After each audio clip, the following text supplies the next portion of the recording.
there was a woman. She was really not that old. And it wasn't that far from where we are here in Manhattan. Sing Sing prison.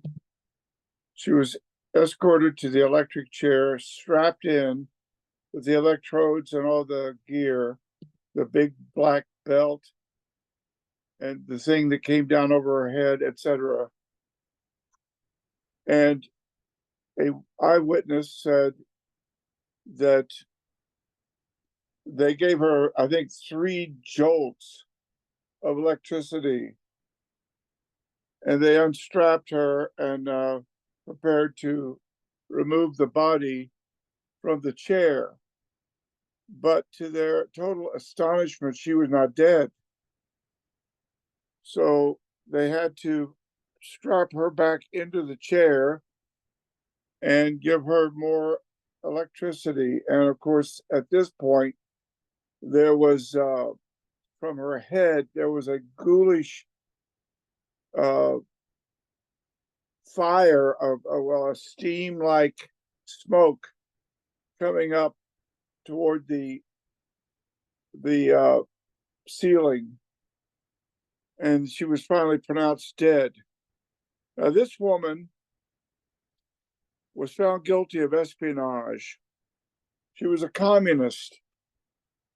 And today, when Putin is threatening to take down the entire planet every day with his thousands of nuclear weapons, we have to remember that this woman knew what her husband was doing, working for the Soviets and stealing the secrets to make an atomic bomb. Now, when I was in high school, my physics teacher had been working in the Manhattan Project. And that's where these secrets were coming from. And one of the people that worked on it was a man named Fuchs. And this man did not get electric chair or capital punishment for his crimes. And someone might say, well, it's just not fair. She was so much more wicked than I, and yet, this punishment that she got, well, should I have gotten that punishment? And they compare themselves to other people. And you can't do that really, because let me just explain it this way. Ethel Rosenberg and Klaus Fuchs were both involved in espionage cases related to the Manhattan Project during the Cold War era, when Russia wanted the bomb that Putin is threatening to take down the planet with. She was arrested on August the 11th, 1950, based on testimony from her brother, David Greenglass. Then her and her husband, Julius, were convicted on March 29th, 1951, when I was only 8 years old. But I vaguely remember the newspaper headlines. And she was sentenced to death under the Espionage Act. And she was executed by electric chair, as I said, at Sing Sing prison in New York, which is not too far from here. And the point is that Klaus Fuchs, a German-born physicist, played a more direct role in atomic espionage. He worked on the Manhattan Project. He provided classified information to the Soviet Union from 1942 to 1949. He confessed to spying in January 1950 after being confronted with the evidence. But this man did not get the death penalty. He did not go to the electric chair. Ethel Rosenberg was sentenced to death. Klaus Fuchs served only 9 years of a 14-year sentence in prison and basically lived very happily thereafter in East Germany and did not suffer. And there are people who look at that and they want to think that they are better than so-and-so, and therefore whatever so-and-so got, whatever thing that their punishment amounted to, they are not as bad as so-and-so, so they won't experience so-and-so's punishment. But it does say in the Bible that the foreigner,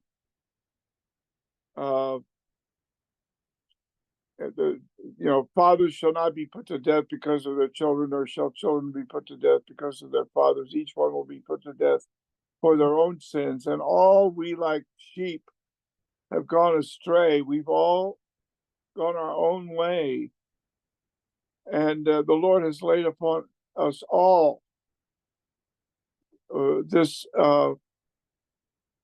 one who came as our goal redeemer, our scapegoat. Cursed be anyone who does not confirm the words of this Torah by doing them. So Deuteronomy 27:26 puts us all in jeopardy. And cursed is everyone who's hanged on a tree. So he died for all of us. There is a way that seems right to a man, but it ends in death. And we can't think that we're better than somebody else. So they probably went to hell, but we won't because they did this and we didn't do that or whatever. There is a derek which seemeth yasher unto an ish, but the aharit, the end thereof, are the darhe malvet, the ways of death. So you might think that you can get off. And that what happened to Ethel Rosenberg, and by the way, she didn't die just once, you might say, she died twice. But we're talking about a derek, a darhe mavet, a eternal punishment, some to everlasting life, haye olam, and some to shame and deraon olam, everlasting shame and contempt. And so what I'm getting at here is right now in the United States, we have an invasion. We have people coming across the southern border, and they are not doing what was normally done. When a foreigner becomes a U.S. citizen through naturalization, they have to swear an oath of allegiance to the United States. This Ethel Rosenberg was a communist. They have to be 18 years of age. They have to have been a lawful permanent resident with a green card for at least 5 years, 3 years if married to a U.S. citizen. They have to demonstrate continuous residence and physical presence in the United States. They can't just be a globe hopper who stops in here once in a while. They have to show good moral character. They have to raise their right hand and swear an oath of allegiance, renouncing allegiance to the Communist Party or any foreign state or sovereignty. And the very fact that this woman was a communist and she knew what her husband was up to, maybe she didn't know what Putin was going to do with that, try to do nuclear blackmail with the whole world and take down the whole planet and say basically the little mouth that boasts of great things, you either do what I say or I'm going to take the entire planet down with my thousands of nuclear weapons. This is what this little monster is doing. And I don't think that Ethel Rosenberg realized that she was handing over the keys to allow him to do that when she remained silent while her husband was up to no good whatsoever.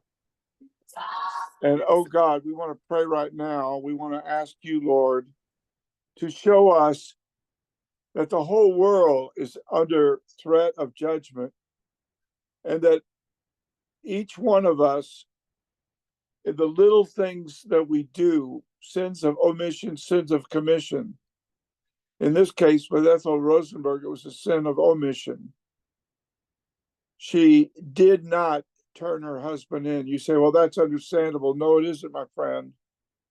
No, it might be understandable with a lawless 2024 America where hordes of invaders are coming across the Rio Grande River without a citizenship test or a citizenship oath or a citizenship naturalization process. But it was not meant to be that way in the beginning. And this should be a wake-up call to all of us, because I am Ethel Rosenberg without Moshiach ben David. You are Ethel Rosenberg without Moshiach ben David. You say, how so? Because you don't get saved yourself, and then other people around you, they are not hearing the good news from you. And so therefore, your little world is a Ethel Rosenberg disaster. And that's what it became for her. And when you think of the smoke rising from her head, her cranium, her skull, the crown of her head, as they administered the second dose of electricity in the electric chair, when you think of that and the horror of it and the way it must have smelled if you were a technician coming in to take the stethoscope and see if her heart was still beating or whatever. Can you imagine how horrible that is? This is a picture of hell. This is a picture of someone who, by a sin of omission, showed herself worthy of hell, and even threw the whole world into a hellish state with Putin as a result of her heinous act of espionage, turning over the secrets to how to manufacture an atomic bomb to Stalin and the neo-Stalin of today, Putin. Lord, I want to pray that someone will get convicted by this message. They will see there is a real smoking hell to shun. They will picture that woman in the electric chair with the smoke coming up from her head. And they will see there, but by the grace of God go I, and they will turn to the Lord, who took such a hellish execution in our place. The death penalty he suffered was ours, not his. He was innocent. He was our proxy. And oh God, I pray that people will realize this. They will turn to him while they can, while there's time. Moshiach ben David, come into my heart, forgive my sins, take control of my life, and I will serve you and follow you all the days of my life.